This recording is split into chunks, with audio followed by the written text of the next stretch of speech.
Assalamualaikum warahmatullahi wabarakatuh. Alhamdulillah, rabbil alamin, nabiyina sallallahu alaihi wassalatu wassalamu ala asyrafil anbiya'i wal mursalin wa ala alihi wa sahbihi ajma'in, amma ba'du. Rabbi shrah li sadri wa yassir li amri wa hlul 'uqdatam min lisani yafqahu qawli, amma ba'du. Alhamdulillah kita hari ini dapat berjumpa kembali. Nah, hari ini merupakan pertemuan yang kedua.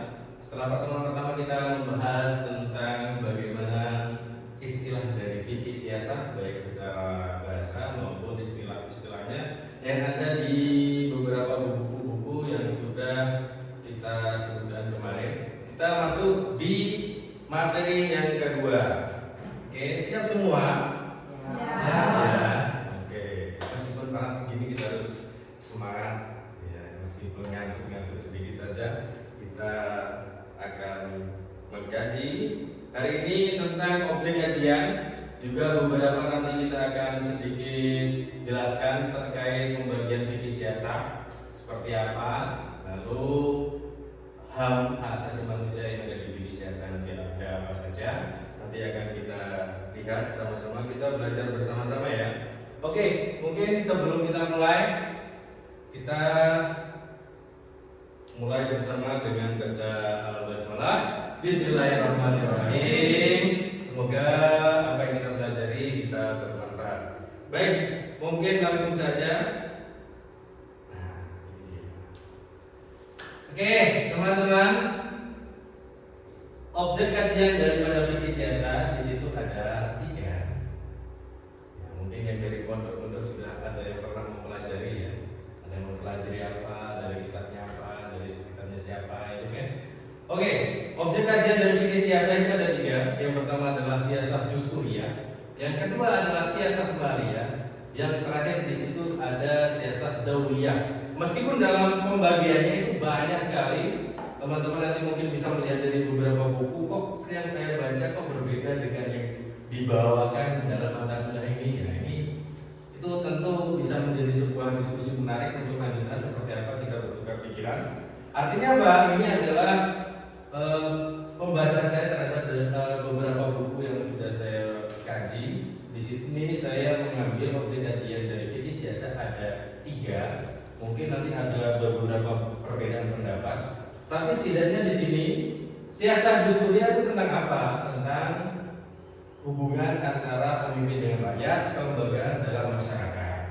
Oke, di situ ada konsep imamah, imaroh, mamlakah, terus bagaimana rakyatnya, kedudukan, wajibannya. Setelah itu ada bai'ah, terus ada wali mahdi, perwakilan ahlul halli wal aqdi. Kalau istilahnya di Indonesia itu adalah Dewan Perwakilan Rakyat atau Majelis Permusyawaratan Rakyat. Di situ ada Wizarah Pemilihan Umum. Jadi jangan kira di politik Islam, di fikih siasat itu tidak ada pemilihan umum. Di situ ada pemilihan umum. Contoh nyata ketika penerapan daripada sistem politik Islam yang ada di dunia ini ada di Iran ya. Di situ ada wilayah faqih dan lain-lain. Oke. Nah, pengaturannya basis daripada fikih siasat di sini apa? Salah satunya adalah fatwa ijtihad ulama, di mana sendi-sendi daripada ijtihad ulama itu sendiri adalah dalil kulli yang berasal dari Al-Quran dan hadis. Masih bingung? Bingung ya? Bingung? Terlalu cepat. Oke, nanti kita akan coba diskusikan lagi setelah ini ya. Oke. Selain dalil kulli, di situ ada maqasid syariah. Ini yang membedakan antara ilmu pengetahuan politik umum dan juga politik Islam. Di mana dalam politik Islam di situ ada norma-norma maqasid syariah. Politik menurut Islam harus berlandaskan maqasid syariah. Di situ ada hifdzun nasl, hifdzun nafas. Ya, ada 5 di situ ya. Oke. Nah, selanjutnya siasat dusturiyah ini dibagi lagi menjadi 4. Nah, sekali lagi ini berdasarkan pembacaan saya terhadap beberapa buku-buku. Nanti kalau ada yang perlu dipertanyakan atau perlu diskusi lebih lanjut, kita buka term selanjutnya ya. Siasat tasriyah di sini dibagi menjadi 4. Yang pertama siasat tasriyah, kedua siasat tanfiziyah, siasat qadhiyah, qadhiyah atau qadhiyah. Jadi ada yang mengatakan qadhiyah, ada yang mengatakan qadhiyah. Terakhir di sini ada siasat idariyah. Nah, siasat tasriyah di sini ini membahas tentang apa? Bagaimana hubungan antara muslim dan non-muslim dalam suatu negara, partai politik, pemilihan umum, terkait hubungan antara wakil dengan rakyat, dan juga bagaimana sistem pemerintahan itu diatur, baik itu mau republik mau monarki. Nah, itu ya. Nah, sedangkan tanfiziyah ini berkaitan dengan apa? Yang kedua, siasat tanfiziyah berkaitan dengan kabinet serta waliul ahdi. Waliul ahdi ini kalau di Indonesia bisa kita lihat istilahnya dalam kepemimpinan di tingkat provinsi, gubernur. Nah, itu waliul ahdi bisa dikategorikan seperti itu. Oke, selanjutnya qadhiyah, siasat qadhiyah. Tentu kalau kita berbicara di sistem pemerintahan tidak lengkap jika tidak ada sistem peradilan. Nah, sistem peradilan dalam istilah trias politika itu ada istilahnya di bagian yudikatif. Nah, sistem peradilan dibahas di siasat qadhiyah ataupun siasat qadhiyah. Nah, yang terakhir bagian administrasi pemerintahan ataupun administrasi negara, juga terkait masalah kepegawaian. Kalau di Indonesia kita mengenal BKN atau Badan Kepegawaian Negara, ini dinaungi di dalam siasat idariyah. Begitu. Pusing. Apa-apa pusing, yang penting ada berpikirnya. Oke, selanjutnya pembagian kedua dari objek kajian siasat.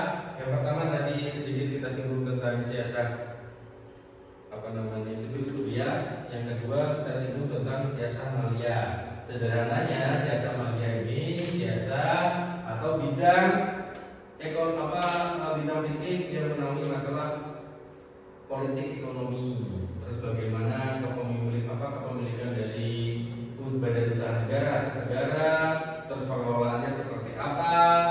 Nah, juga di sini mengatur tentang apa? Hak orang miskin. Kalau di Indonesia di situ ada BLT, atau sekarang itu ada MBG. Nah, ada sekolah rakyat. Nah, ini kalau dalam istilah politik Islam atau fikih siasat diatur dalam siasat maliyah. BUMN dikelola seperti apa ini diatur di siasat maliyah. Adapun yang terakhir pembagian dari fikih siasat atau objek kajiannya dari fikih siasat adalah siasat dauliyah. Siasat dauliyah ini semacam politik luar negeri, mau perang, mau damai, di sini ada di siasat dauliyah. Terus bagaimana kerjasama antara antar negara, terus bagaimana hubungan diplomatik, ini semua dibahas di siasat dauliyah. Oke. Nah, nih sebenarnya apakah ada kira-kira dalil-dalil dari Al-Quran dan Hadis mengenai sistem negara tertentu yang berbentuk Islam? Jawabannya tidak ada. Oke? Jawabannya tidak ada. Jika merunut ke masalah ke Piagam Madinah, apakah dulu Rasulullah itu sudah membentuk sebuah negara Islam? Itu masih diperdebatkan sampai sekarang. Karena dianggapnya Piagam Madinah itu sebuah konsensus atau kesepakatan bersama. Nabi di situ belum membuat sebuah kerangka negara di Madinah saat itu. Jadi kenapa Nabi mendirikan sebuah pemerintahan pada waktu di Madinah itu untuk memberikan rasa aman kepada semua yang ada di situ, baik dari penduduk asli dan penduduk yang datang dari Mekah. Nah, jadi itu kenapa Nabi membuat formulanya seperti itu, menyesuaikan berdasarkan kondisi di Madinah saat itu. Oke. Jadi apakah kondisi Madinah bisa diterapkan di zaman sekarang di Indonesia katakanlah? Itu belum tentu. Tapi prinsip-prinsipnya bisa. Oke. Nah, kita lihat ada setidaknya 4. Tadi sudah saya jelaskan sedikit ya. Saya spill sedikit di situ. Nah, alasan istiadat dalam fikih siasa, karena fikih siasa itu tidak term politik Islam seperti apa bentuknya itu tidak secara eksplisit dijelaskan dalam Al-Quran dan Hadis. Oke. Selanjutnya, karena tidak ada, itu menjadi sebuah perdebatan panjang. Akhirnya diserahkan kepada manusia karena politik masuk dalam bagian muamalah. Nah, tetapi dilihat dulu prinsipnya harus prinsip dari pemerintahan Islam itu tidak boleh keluar dari dalil kulli. Dalil-dalil yang ada di Al-Quran dan Hadis tentang bagaimana nanti keadilan, persamaan dan juga maqasid syariah itu. Nah, selanjutnya penerapan politik Islam harus sesuai dengan situasi dan kondisi. Kalau negaranya lagi nggak punya uang, dipaksakan untuk membuat sistem kerajaan kan ya jadi bangkrut ya. Jadi harus disesuaikan. Dan terakhir, pengembangan ini harus disesuaikan dan dimaksudkan untuk kemaslahatan umum. Jadi bukan untuk pribadi. Kalau sekarang seperti apa? Kok banyak sekali yang mengambil manfaat sendiri. Nah, itu tugas nanti kalau teman-teman sudah belajar ini untuk mengingatkan fikih siasa ini sebagai basis norma untuk berpolitik. Jika nanti suatu saat teman-teman yang ada di depan ini mau menjadi politikus, nah ini sudah belajar norma-normanya dalam Islam. Oke.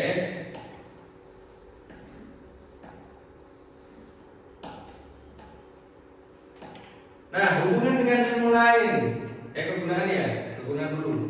Kegunaan fikih siasa tadi tentu untuk bertambahnya wawasan. Setelah itu untuk belajar sejarah bagaimana ide dasar dari prinsip-prinsip pembangunan yang sudah diletakkan oleh Nabi Muhammad SAW dan juga Khulafaur Rasyidin. Nah, selanjutnya prinsip-prinsip siasa syariah bisa dilakukan bisa dijadikan sebagai sebuah pedoman dan juga sebagai norma-norma politik.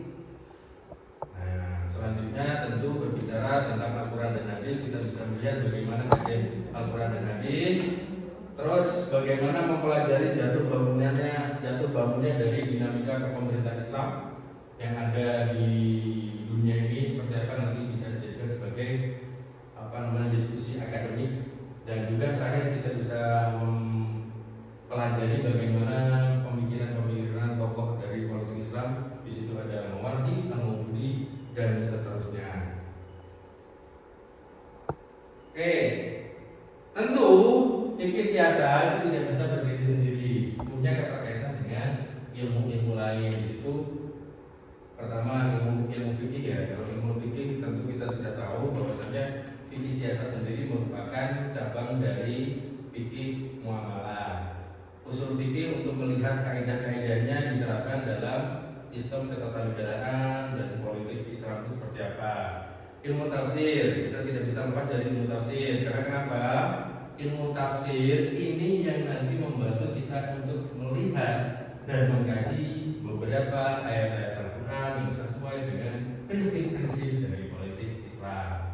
Di situ juga ada filsafat politik. Kenapa ada filsafat politik? Karena kalau tidak ada epistemologi politik Islam itu belum dianggap sebagai disiplin ilmu. Terakhir di situ ada sosiologi politik, ilmu sejarah, ilmu hukum untuk mengetahui bagaimana dinamika yang terjadi di masa lampau sehingga kita bisa melihat bagaimana prinsip-prinsip yang kiranya ideal untuk diterapkan di kondisi kita hari ini. Oke. Terlalu cepat ya? Oke, mungkin ini yang terakhir. Oke, ini yang terakhir. Nah, ini adalah hierarki. Jadi ini urutan. Kalau nggak paham hierarki ini urutannya. Jadi urutannya prinsip pembuatan pelaksanaan kebijakan dari politik Islam atau fikih siasa. Yang pertama tentu jika kita berbicara fikih siasat, kita tidak bisa lepas dari keterlibatan Tuhan di situ ya, keterlibatan Allah. Jadi kedaulatan tertinggi itu bukan di tangan manusia, tapi di tangan Tuhan, di tangan Allah di situ. Yang kedua, setelah melihat kedaulatannya ada di tangan Allah, kedua kita lihat prinsip yang harus dijunjung setelah kedaulatan tertinggi ada di tangan Tuhan, tangan Allah di situ adalah prinsip keadilan. Jadi harus adil. Tidak boleh ini diputar-putar, nggak boleh ya. Jadi harus kedua itu harus adil. Setelah adil itu harus sama. Jadi persamaan, tidak ada Cina, tidak ada Jawa, semuanya sama. Oke. Setelah itu yang keempat prinsipnya adalah prinsip musyawarah. Jadi jika ada apapun itu musyawarahkan, meskipun nanti terjadi gontok-gontokan atau terjadi adu argumen. Seperti yang teman-teman mungkin dari pondok itu ada istilah bahsul masail. Nah itu dari merupakan prinsip musyawarah. Nah yang terakhir itu harus ada prinsip tertib administrasi ekonomi. Jadi semua ini harus didokumentasikan, terus ada peraturannya, tertib secara administrasi. Jadi tidak bisa berdiri sendiri. Oke. Nah, bisa disimpulkan, mungkin ini sangat singkat sekali ya. Nanti kalau panjang-panjang lagi kita buka terus selanjutnya, oke? Nah, bisa disimpulkan apa? Dari fikih siasat ini secara eksplisit memang tidak ada kaidah-kaidahnya di Al-Quran dan Hadis. Nah, para sarjana ulama sendiri sekarang masih berdebat. Ulama Iran menerapkan Republik Islam Iran, terus di Saudi menerapkan kerajaan. Terus di mana itu ya? Kok beda-beda? Ya tentu berbeda-beda melihat kondisi dari sumber daya yang ada di situ. Orang-orang Arab kenapa kok dibuat kerajaan? Karena lebih benar daripada orang Indonesia, misalnya seperti itu. Jadi tidak ada yang benar-benar absolut, tidak ada yang benar-benar paten dalam sistem sistem politik Islam. Jadi disesuaikan dengan kondisi yang ada. Di Indonesia pun kan sudah banyak ya yang menerapkan prinsip-prinsip dari politik Islam itu. Jadi ini prinsip-prinsip dasar dari politik Islam itu setidaknya harus sesuai dengan dalil kuli dan juga maqasid syariah. Bentuknya seperti apa? Mau republik, federal kah, atau monarki, itu diserahkan masing-masing kepada penyelenggara negara. Oke, yang penting apa? Prinsip-prinsipnya, prinsip pembuatan pelaksanaan kebijakan itu ada 5 di situ, dan juga tujuannya untuk kemaslahatan umum, dan juga di situ didasarkan atas maqasid syariah. Begitu ya, teman-teman. Oke. Terima kasih. Semoga nanti kita bisa ada waktu untuk berdiskusi lagi. Ya, jika ada yang kurang jelas nanti kita diskusikan lagi. Terima kasih. Dan mari kita tutup perkuliahan dengan bersama baca Alhamdulillah.